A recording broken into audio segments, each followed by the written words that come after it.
باپ ہے تو اس نے بچوں کو بھی کرنا ہے، شوہر ہے تو اس نے بیوی کو کرنا ہے، اس طرح سے، ٹھیک ہے۔ تو مرد جو ہیں وہ معاش کے ذمہ دار بنایا گیا ہے۔ مرد جو ہے ان کو اللہ تعالیٰ نے بعض لحاظ سے فوقیت دی ہے، تو ظاہر ہے پھر اللہ تعالیٰ نے ان کو قوام بھی بنا دیا، ان کو کیئر ٹیکر بنا دیا۔ تو اس میں تو اگر آپ دیکھیں اس کو تھوڑا سا اگر صحیح طریقے سے سمجھے تو عموماً ہم یہ کہتے ہیں نا کہ وہ حاکم بنا دیا، پھر عورتوں کو اس کے اوپر اعتراض بھی ہو جاتا ہے۔ اللہ تعالیٰ نے ایک طرح سے مرد کو تو خادم بنایا ہے، عورت کو گھر کی ملکہ بنایا ہے۔ مرد کو یہ کہا ہے کہ تم لا کے کما کے اس کو لا کے دو اور اس کا پہناؤ، اس کو کھلاؤ، اپنے بچوں کی بھی ذمہ داریاں تم اٹھاؤ۔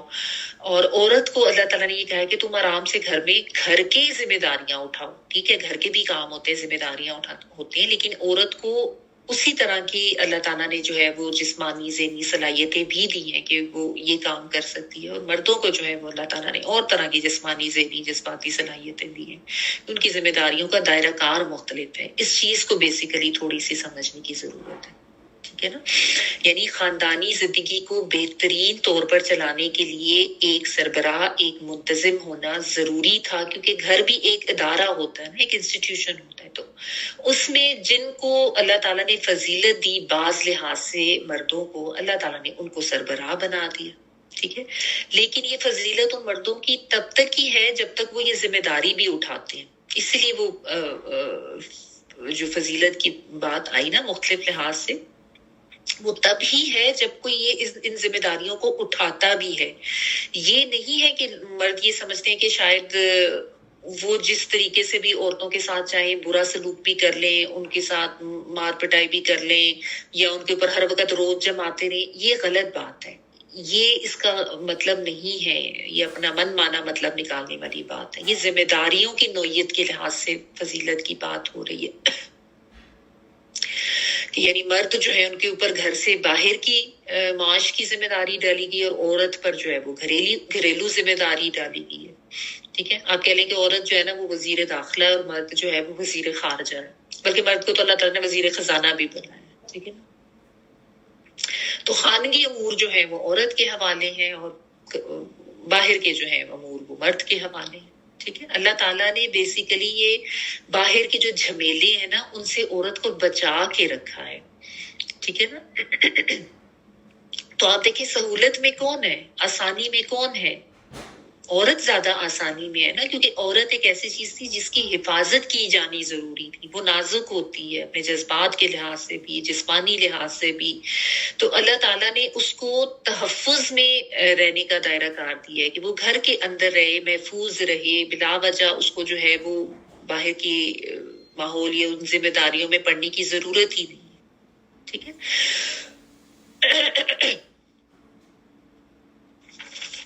اچھا، پھر آگے اللہ تعالیٰ نے یہ بتایا کہ اب مردوں کی تو یہ ذمہ داری ہے، آگے عورتوں پہ بھی تو کوئی ذمہ داری آتی ہے نا، کہ ان کو جب اللہ تعالیٰ نے ان کا دائرہ کار بتایا تو انہوں نے کس طرح سے رہنا ہے اس گھر کے اندر۔ تو اس میں اللہ تعالیٰ نے بتایا کہ عورتیں جو ہیں ان کو نیک بن کر رہنا ہے، ان کو فرمانبردار بن کر رہنا ہے، اور ان کو حفاظت کرنے والا بن کر رہنا ہے، ٹھیک ہے۔ یہ ایک اچھی بیوی کی جو ہے نا یہاں پہ صفات بیان کی جا رہی ہیں کہ نیک عورتیں ہوں، یعنی صالحات ہوں، ہمیشہ فرما برداری کرنے والی ہوں، یعنی یہ نہیں کہ جب جن معاملات میں دل کیا اس میں تو کر لی فرما برداری، اور جس میں نہیں کیا اس میں چھوڑ دی، ایسی بات نہیں ہے، ٹھیک ہے۔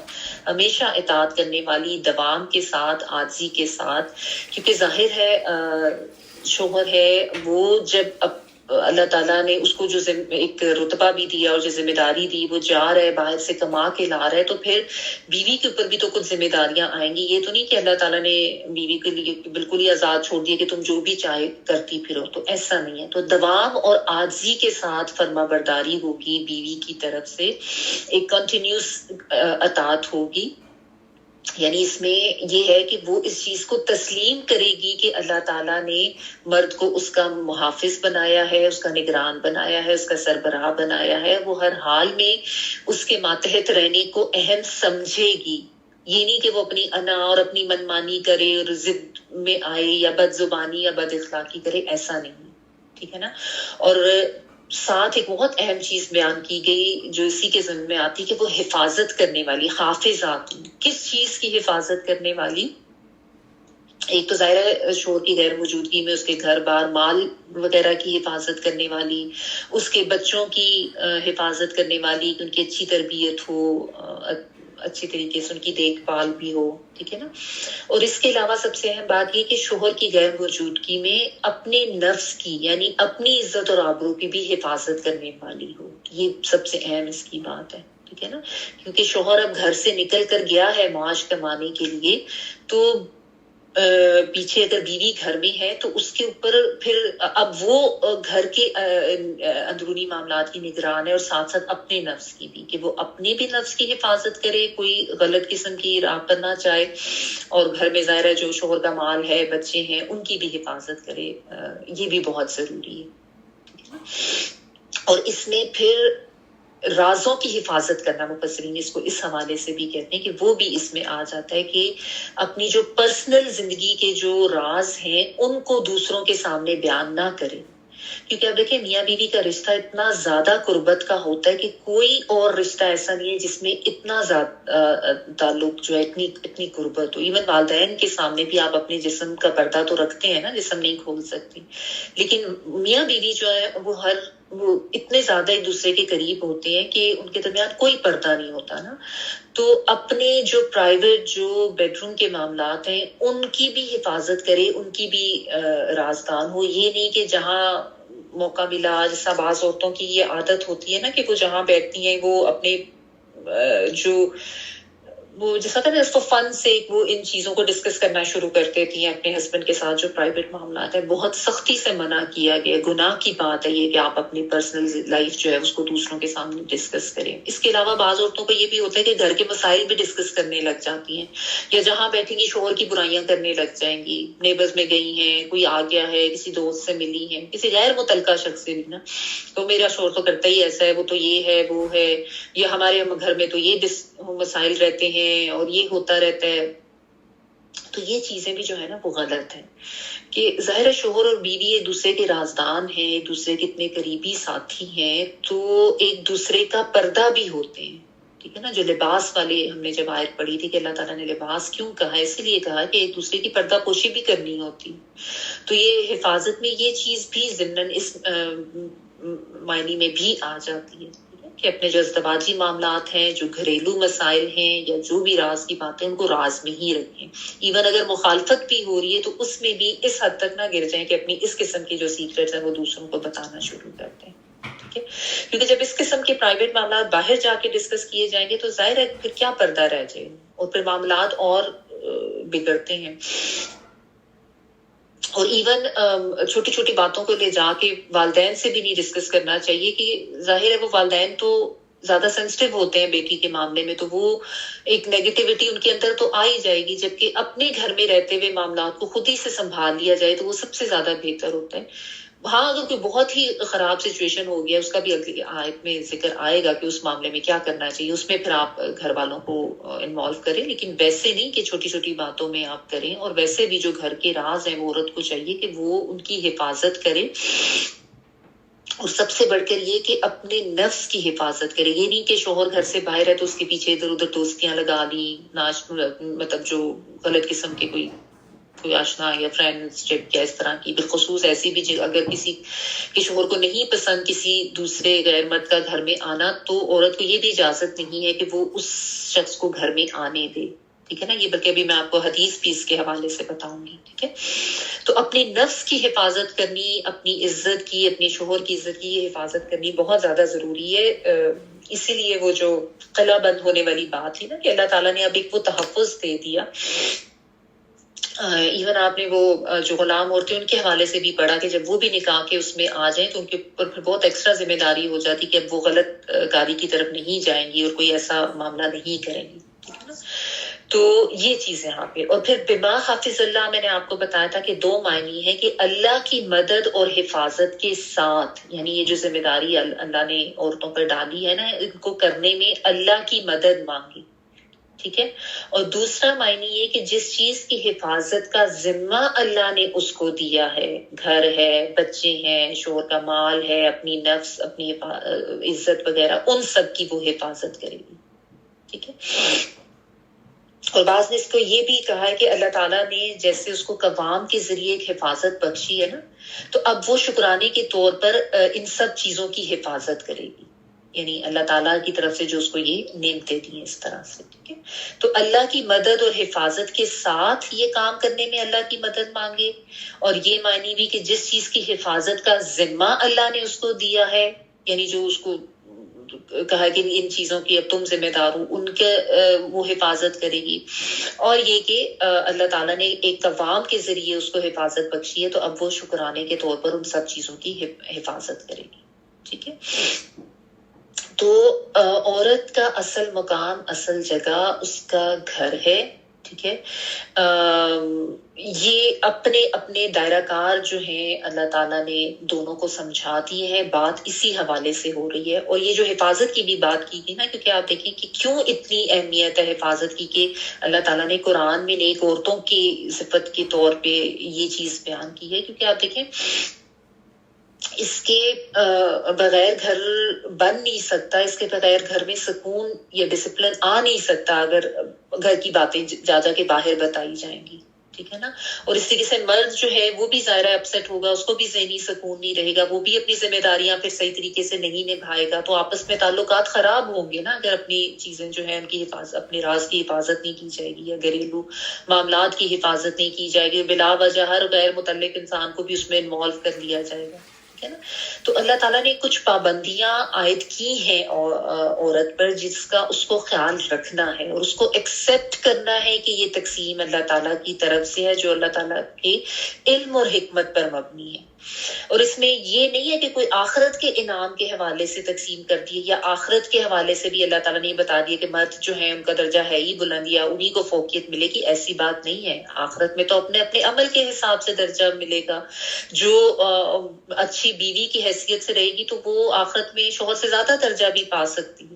ٹھیک ہے نا.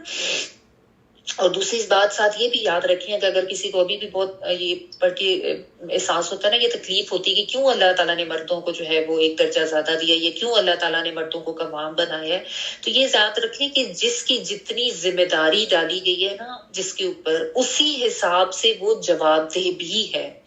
مردوں کو اللہ تعالیٰ نے زیادہ ذمہ داری دی ہے نا، تو ان کی پوچھ بھی زیادہ ہے. اگر وہ معاش کی ذمہ داری نہیں اٹھاتے، وہ کما کر نہیں لاتے، وہ نہیں لک آفٹر کرتے، تو اللہ تعالیٰ ان سے پوچھیں گے کہ تم نے یہ کیوں نہیں کیا. اور یہ بہت آسان بات نہیں ہوتی. باہر جا کے جو عورتیں جابس کرتی ہیں ان کو بہت سی چیزیں فیس کرنی پڑتی ہیں اور اس چیز کو اچھی طرح سے سمجھ سکتی ہیں. ٹھیک ہے.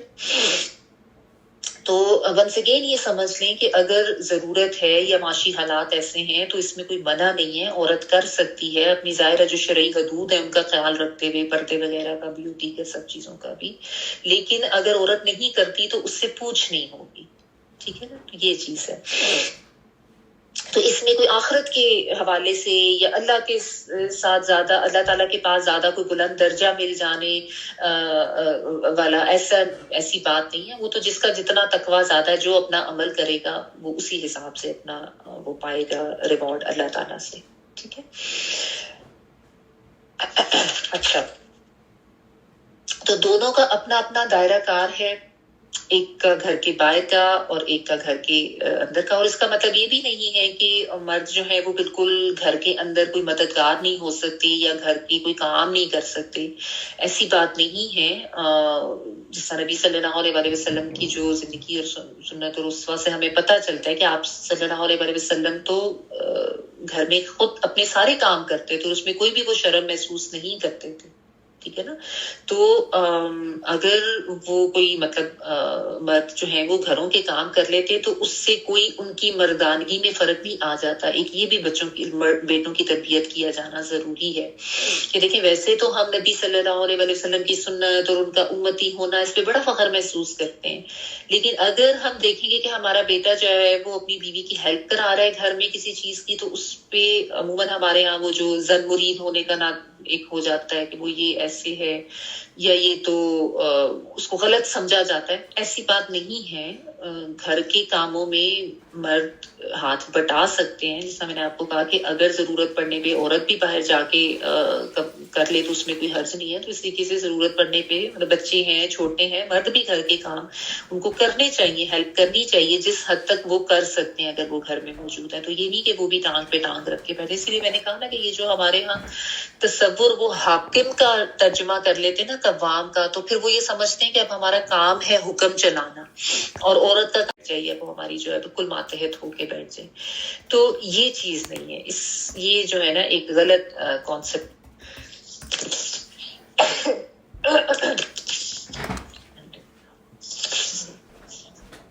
تو یہ غلط کانسیپٹ ہے. اور اس میں پھر عورت جو ہے اس نے فرما برداری دکھانی ہے دوام کے ساتھ, عاجزی کے ساتھ, لیکن اس میں بھی یہ چیز یاد رکھنی ہے کہ شوہر کی اطاعت بھی تب تک کرنی ہے جب تک کہ وہ کوئی اللہ تعالیٰ کی طرف سے کسی حکم کی نافرمانی کا حکم نہ دے. یعنی گناہ یا شرک یا کسی بھی معصیت کے کاموں میں شوہر کی فرما برداری نہیں کرنی, کیونکہ جو اصول ہے وہ یہ ہے کہ خالق کی معصیت میں مخلوق کی اطاعت نہیں کرنی. کہ اب کان اطاعت کا ورڈ آ گیا تو اس کا مطلب یہ ہے کہ ہر وقت ہی اطاعت کرنی ہے تو ہر بات میں اطاعت کرنی ہے, ایسی بات نہیں ہے. اگر وہ کوئی غلط کام کرنے کا حکم دے رہا ہے کوئی, چاہے وہ شرک کے لحاظ سے ہے یا ویسے کوئی غلط کام جو اللہ کی نافرمانی کا بنتا ہے, تو اس میں پھر بیوی نے اطاعت نہیں کرنی. یہ بھی بہت زیادہ سمجھنے کی بات ہے. یہ تو نہیں ہے کہ اللہ تعالیٰ نے جائز ناجائز کا بھی جو حق ہے وہ شوہر کے ہاتھ میں دے دیا, ایسا نہیں ہے. حرام اور جو معاملات ہے اور حلال جو معاملات ہیں ان کی جو اللہ تعالیٰ نے ڈیٹیلز بتا دی ہیں اس کو کوئی کراس نہیں کر سکتا. اگر کوئی شوہر جو ہے کوئی حرام راستے کی طرف لے جانے کا حکم دیتا ہے تو وہ بات پہ بیوی نے نہیں ماننی. ٹھیک ہے نا, جائز معاملات میں اطاعت کرنی ہے, حلال میں جو اللہ تعالیٰ نے بتائے ہیں, جو اللہ تعالیٰ کی فرما برداری والی کام. ٹھیک ہے, تو یہ ہے.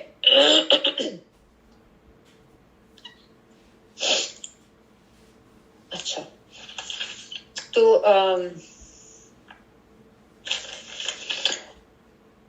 اچھا پھر ایک تو حدیث بھی میں میرے خیال میں آپ کو بتا دیتی ہوں. مومن کے لیے خوف خدا کے بعد سب سے زیادہ مفید اور باعث خیر نعمت نیک بیوی ہے کہ جب وہ اس سے کسی کام کو کہے تو وہ خوش دلی سے انجام دے, اور جب وہ اس پر نگاہ ڈالے تو وہ اس کو خوش کر دے. یعنی شوہر کی نگاہ بیوی پہ پڑی ہے تو بھی شوہر کو خوشی محسوس ہو. جب وہ اس کے بھروسے پر قسم کھا بیٹھے تو وہ اس کی قسم پوری کر دے, اور جب وہ کہیں باہر چلا جائے تو وہ اس کے پیچھے اپنی عزت اور آبرو کی حفاظت کرے, اور شوہر کے مال و اسباب کی نگرانی میں شوہر کی خیر خواہ اور وفادار رہے. اس نے ابن ماجہ کی حدیث کا مفہوم. ٹھیک ہے. اچھا, ایک اور حدیث کا مفہوم ہے کہ عورت جب 5 وقت کی نماز پڑھے, اپنے آبرو کی حفاظت کرے, اپنے شوہر کی فرما برداری کرے تو وہ جنت میں جس دروازے سے چاہے داخل ہو جائے. ٹھیک ہے. اچھا, اور یہ ہے خدا پر ایمان رکھنے والی عورت کے لیے یہ جائز نہیں کہ وہ اپنے شوہر کے گھر میں کسی ایسے شخص کو آنے کی اجازت دے جس کا آنا شوہر کو ناگوار ہو, اور وہ گھر سے ایسی صورت میں نکلے کہ جب اس کا نکلنا شوہر کو ناگوار ہو. عورت شوہر کے معاملے میں کسی دوسرے کا کہا نہ مانے. اچھا, سب ظاہر یہ بھی جائز حدود کے حوالے سے ہی بات ہو رہی ہے. اچھا, پھر ایک یہ بھی ہے بخاری مسلم کی حدیث ہے کہ جب کوئی آدمی اپنی بیوی کو اپنی ضرورت کے لیے جنسی ضرورت کے لیے بلائے اور وہ نہ آئے تو, اور اس بنا پر شوہر رات بھر اس سے خفا رہے, تو ایسی عورت پر صبح تک فرشتے لعنت کرتے ہیں.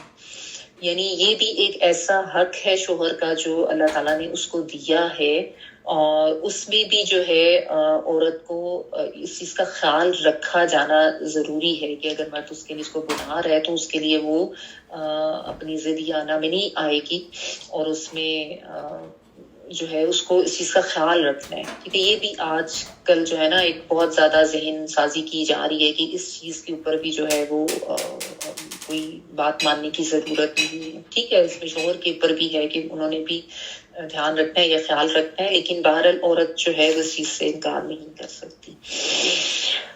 اچھا، پھر ایک سنن نسائی کی حدیث کا مفہوم ہے کہ اللہ تعالیٰ قیامت کے روز اس عورت کی طرف نظر بھی اٹھا کر نہیں دیکھیں گے جو شوہر کی ناشکر گزار ہوگی، حالانکہ عورت کسی بھی وقت شوہر سے بے نیاز نہیں ہو سکتی. اچھا، پھر ایک اور بھی بڑی مشہور و معروف حدیث ہے، اس پہ بھی بہت اعتراض ہوتا ہے کہ یہ بھی صحیح حدیث ہے بالکل، کہ اگر میں کسی کو سجدہ کرنے کا حکم دینے کی اجازت ہوتی تو میں بیوی کو یہ کہتا کہ وہ شوہر کو سجدہ کرے، کیونکہ شوہر کا اپنی بیوی کے اوپر عظیم حق ہے. اس میں بھی بیسیکلی کوئی یہ کہا نہیں جا رہا یا ایسی کوئی بات نہیں ہے، ظاہر ہمیں بھی پتہ ہی ہے اس چیز کا کہ سجدہ صرف اللہ تعالیٰ کو جائز ہے، کہ صرف جو شوہر کی ایک تھوڑی اہمیت ہے یا وہی بات ہے کہ اللہ تعالیٰ نے جو اس کو درجات دیے ہیں اس کو ذرا واضح کیا جا رہا ہے، اور بیسیکلی بیویوں کو یہ بتایا جا رہا ہے کہ وہ شوہر کے ماتحت رہنے میں یا اس کے سربراہ ہونے کو قبول کریں، اس کے اوپر اعتراض نہ کریں. ٹھیک ہے نا، کیونکہ اس چیز کے اوپر بھی بہت زیادہ اعتراض لوگ کرتے ہیں. اور اچھا، اب مسئلہ پتہ کیا ہے کہ ٹائم ہو گیا ہے بالکل ختم، اور ابھی ہاف آیت رہتی ہے جو کہ بہت زیادہ امپورٹنٹ اس میں بھی بات ہے، اور میں اس کو بھی جو ہے نا وہ جلدی میں نہیں کروانا چاہ رہی، کیونکہ اس میں بھی اگر جلدیاں کی جائے نا تو پھر اس کا مطلب صحیح طریقے سے سمجھ نہیں آتا.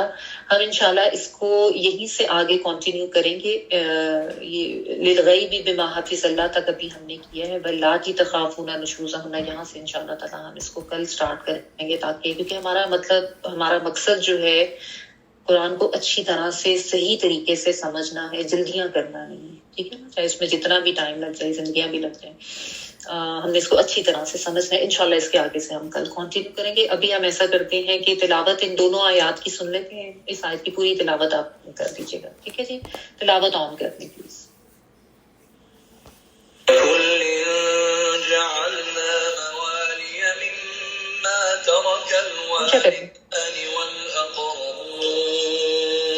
والذين عقدت أيمانكم فآتوهم نصيبهم إن الله كان على كل شيء شهيدا. الرجال قوامون على النساء بما فضل الله بعضهم على بعض وبما أنفقوا من أموالهم، فالصالحات قانتات حافظات للغيب بما حفظ الله، واللاتي تخافون نشوزهن فعظوهن واهجروهن في المضاجع واضربوهن، فإن أطعنكم فلا تبغوا عليهن سبيلا، إن الله كان عليا كبيرا. سبحانك اللهم وبحمدك نشهد ان لا اله الا انت نستغفرك ونتوب اليك. سبحان ربك رب العزة عما يصفون وسلام على المرسلين والحمد لله رب العالمين. بارك الله لي ولكم في القرآن العظيم ونفعني وإياكم بالآيات وذكر الحكيم. دعا کریں.